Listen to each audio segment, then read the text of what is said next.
Hello बच्चों, let's read out the question first. A long straight solenoid of cross-sectional diameter d equals to 5 centimeter with n 20 turns per 1 centimeter of its length has a round turn of copper wire of cross-sectional area S is equals to 1.0 millimeter का square tightly put on its winding.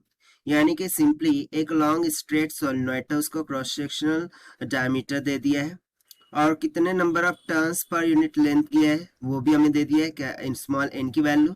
अब इसको tightly bound किया जाता है, solenoid को तैयार किया जाता है जिसका क्रॉस सेक्शनल एरिया है is equal to 1.0 millimetre square के बराबर।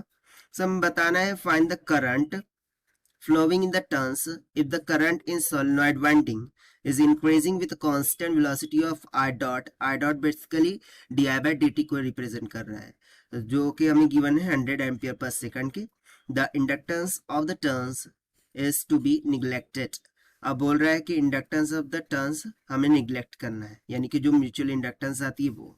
तो चलिए स्टार्ट करते हैं हम सोल्यूशन से, but before of its let's talk about the key concept which we are going to use here for this question. So यहाँ पर हम की कॉन्सेप्ट क्या लगा सकते हैं? This will be what जो फ्लक्स होता है this is given by the magnetic field dot area vector, ये हो जाता है। उसके बाद Faraday law of electromagnetic induction के अकॉर्डिंग जो ईएमएफ इंड्यूस होता है वो किसके इक्वल होता है? Minus of D pi by D T के। इसी कंसेप्ट का हम यहाँ पर यूज करेंगे। तो सबसे पहले तो मैं फ्लक्स कैलकुलेट करता हूँ। So F will be equals to magnetic field को हम क्या लिखते हैं? For long okay straight conducting wire के लिए मैग्नेटिक फील्ड हो जाती है mu naught N times of I into area क्या हो जाएगा in terms of diameter pi D square divided by 2 का स्क्वायर कितना हो जाएगा? 4 के इक्वल। ठीक है, अब इसको हम यहाँ इंड्यूस ईएमएफ के फॉर्मूले में सब्स्टिट्यूट कर देंगे। So induce EMF E will be equals to minus of D by D T in bracket क्या हो जाएगा? Mu naught N I pi का डी स्क्वायर बाय 4। सो यहाँ से देखिए हमें क्या मिल जाएगा? ई विल बी इक्वल्स टू, यदि मैं सिर्फ मैग्नीट्यूड कंसिडर करूँ सो माइनस साइन को हटा देंगे, यहाँ से सिंपली हो जाएगा mu naught N pi D square by 4 D I by D T, और D I by D T को हम क्या रिप्रेजेंट करते हैं? आई डॉट से रिप्रेजेंट करते हैं। बट बेसिकली हमें क्या पूछ रहा है यहाँ पर? इंड्यूस करंट के बारे में पूछ रहा है। सो इंड्यूस करंट ये इंड्यूस ईएमएफ के कारण से होता है और उसको हम मान लेते हैं कुछ आई डैश के बराबर, and that will be equals to जो भी ईएमएफ होगा वो divided by the resistance of solenoid.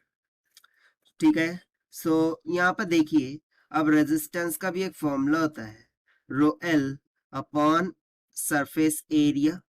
सो इसको भी यहाँ सब्स्टिट्यूट करना होगा।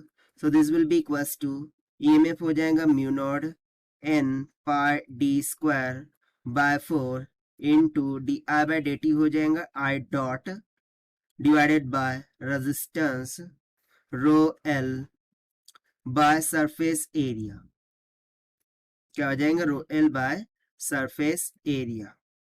अब इसको यहाँ से हम फर्दर सिंप्लीफाई करते हैं। सो क्या हो जाएगा? देखिए जो लेंथ है एल वो बेसिकली किसके इक्वल होंगी? पाई इंटू डायमीटर के। ऐसा क्यों बोल रहा हूँ? सो देखिए यदि मैं सोलेनॉइड के एक लूप को कंसिडर करूँ, ठीक है, सो इसकी लेंथ हो जाएंगी L is equal 2 pi R, उसके सरकमफ्रेंस के इक्वल। और यदि मैं डायमीटर के कंसेप्ट में कंसिडर करूँ सो वो हो जाएगा 2 पाई डी डिवाइडेड बाय 2, यानी कि 2 से 2 कैंसिल हो गया। सो एक लूप की लेंथ कितनी हो गई? L is equal to pi into D के बराबर, राइट। सो यहाँ सब्स्टिट्यूट कर देंगे एल की वैल्यू। सो मुझे क्या मिल जाएगा? This will simply become I dash is equal to mu naught N pi D square into I dot divided में चल जाएगा 4 इंटू रो इंटू एल की जगह पर रख देंगे पाई इंटू डी और एस चला जाएगा ऊपर। सो यहाँ से देखिए पाई से पाई कैंसिल, एक डी से एक डी कैंसिल हो गया। मुझे इंड्यूस करंट का फॉर्मूला मिल गया यहाँ से I dash is equal to mu naught N यहाँ पर एक डी बचा था, आई डॉट बचा है into surface area divided by 4 into density that is 0।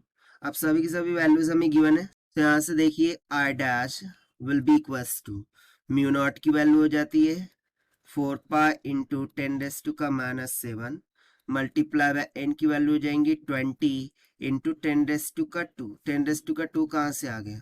तो देखिए 20 टन्स पर 1 सेंटीमीटर है, सो पर मीटर करना होगा, सो डिवाइड बाय 10⁻², ऊपर आके 10⁻+2 हो जाएगा। ठीक है, क्लियर है? मल्टीप्लाई बाय, उसके बाद देखिए यहाँ पर हमें और क्या दिख रहा है, उसका डायमीटर। ठीक है, डायमीटर कितना है 5 सेंटीमीटर, सो मीटर में कर लेंगे 5 10⁻² हो जाएगा। Multiply by surface area 1 millimetre यानी कि 1 × 10⁻3। आई डॉट वो कितना गिवन था हमें 100 एम्पियर पर सेकंड, सो ये हट जाएगा 100, और डिविडेंड में क्या आ जाएगा 4 times of density. So density होती है 8.83 इंटू 10⁻⁻6 kg पर मीटर क्यूब के बराबर। ठीक है, तो जब आप इसे सॉल्व करते हैं, ठीक है, सो नियर अबाउट करंट कितना निकल के आ जाएगा 2 × 10⁻³ एम्पियर, जिसको हम लिख सकते हैं I dash is equals to 2 milli ampere के बराबर।